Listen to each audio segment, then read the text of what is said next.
मिथुन रास ही राशीचक्रातील तिसरी रास असून या राशीचा स्वामी बुध आहे. वायू तत्वाचे वर्चस्व असलेली ही रास द्विस्वभावी मानली जाते. ज्याप्रमाणे वारा कधी मंद तर कधी वादळी असतो, तसेच मिथुन राशीच्या व्यक्तींचे विचार आणि स्वभाव असतात. मे 2026 हा महिना या राशींच्या लोकांसाठी केवळ एका कॅलेंडरमधील महिना नसून तो त्यांच्या जीवनातील अनेक प्रलंबित कामांना गती देणारा एक महत्त्वाचा टप्पा ठरणार आहे. या काळात ग्रहांची स्थिती अत्यंत रंजक असून ती मिथुन राशीच्या व्यक्तींना त्यांच्या कार्यक्षेत्रात आणि वैयक्तिक आयुष्यात मोठे बदल घडवून आणण्यासाठी प्रवृत्त करेल. मिथुन राशीचे लोक नेमके कसे असतात? मिथुन राशीच्या व्यक्तींना ओळखणे म्हणजे एकाच वेळी दोन भिन्न व्यक्तिमत्वांना अभ्यासण्यासारखे आहे. हे लोक संवाद कौशल्यात अत्यंत निपुण असतात.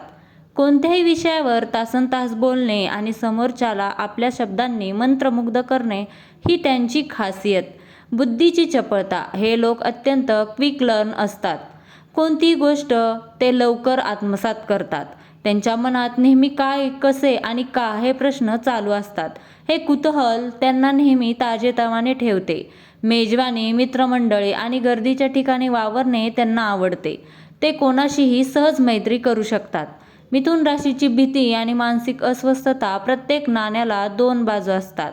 मिथुन राशीचे लोक बाहेरून आनंदी दिसत असले तरी त्यांच्या मनात काही खोलवर भीती दडलेली असते. एकटेपणाची भीती. त्यांना शांत बसणे किंवा कोणाशीही न बोलता राहणे खूप कठीण जाते. एकटेपणा त्यांना नैराश्याकडे नेऊ शकतो. स्वातंत्र्यावर गदा. कोणीही त्यांच्यावर बंधने घातलेली त्यांना आवडत नाहीत. आपल्या वैचारिक स्वातंत्र्यावर कोणाचे तरी नियंत्रण आहे ही जाणीव त्यांना अस्वस्थ करते. निर्णय घेण्याची असमर्थता. द्विस्वभावामुळे ते अनेकदा हे करू की ते करू या विचारात अडकतात. चुकीचा निर्णय घेतला जाईल की काय ही भीती त्यांना सतत सतावते. त्यांना होणारा सर्वात मोठा त्रास म्हणजे ओव्हर थिंकिंग. रात्रीच्या वेळी झोपण्यापूर्वी अनेक विचारांचे काहूर त्यांच्या मनात असते, ज्यामुळे त्यांना मानसिक थकवा जाणवतो. मे 2026 मधील ग्रहमान आणि शुभ या महिन्यात ग्रहांची स्थिती तुमच्यासाठी अनुकूल आहे, पण ती तुमची परीक्षाही घेणार आहेत. गुरूंचा आशीर्वाद. गुरु ग्रह तुमच्या स्वतःच्या राशीत असल्याने तो तुम्हाला संरक्षण कवच देईल. तुमचे ज्ञान वाढेल आणि समाजात मान सन्मान मिळेल. गुरु शुक्र युती.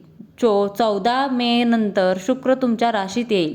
ही युती प्रेमसंबंध, कला आणि विलासी जीवनासाठी अत्यंत फलदायी आहे. या काळात तुमचे व्यक्तिमत्व अधिक आकर्षक होईल. मंगळाचे धाडस. 11 मे रोजी मंगळ स्वराशीत आल्याने तुमच्यातील आत्मविश्वास वाढेल.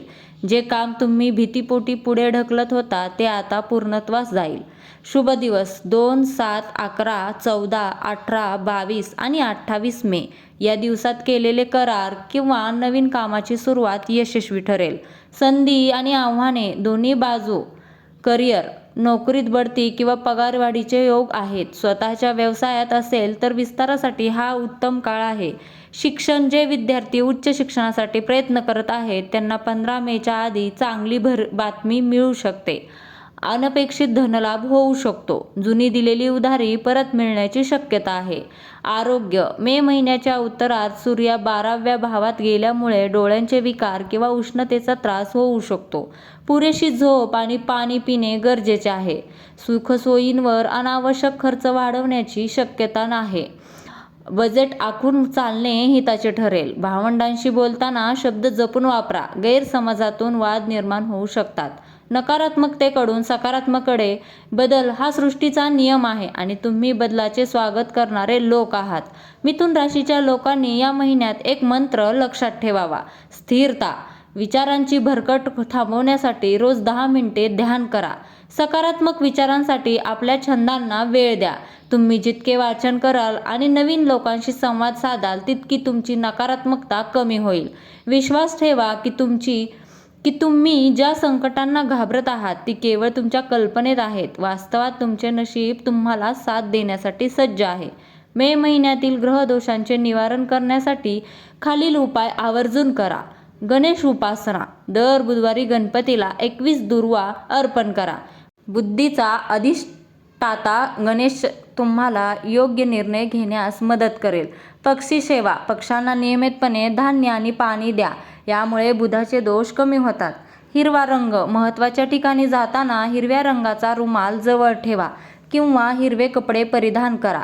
मंत्र ओम बुधाय नमः किंवा विष्णू सहस्त्रनामाचा पाठ करणे अत्यंत प्रभावी ठरेल. यशाची गुरुकिल्ली एकंदरीत पाहता मिथुन राशीसाठी मे 2026 हा महिना वैयक्तिक प्रगतीचा काळ आहे.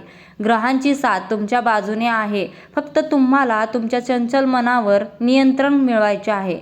भीतीला बाजूला सारून आत्मविश्वासाने पुढे जाऊन पाऊल टाका. हा महिना तुम्हाला केवळ पैसाच नाही तर आयुष्यभरासाठीचे महत्त्वाचे अनुभव देऊन जाईल.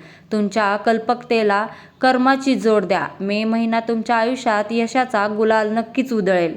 मिथुन राशीच्या मित्रमैत्रिणींनो, तुमची रास मिथुन आहे का? आणि तुमच्या आयुष्यात सध्या काय सुरू आहे हे कमेंटमध्ये नक्की लिहा. आपण त्यावर चर्चा करूया. तुमच्या कमेंटची मी वाट पाहत आहे. श्री स्वामी समर्थ. जय जय स्वामी समर्थ. धन्यवाद.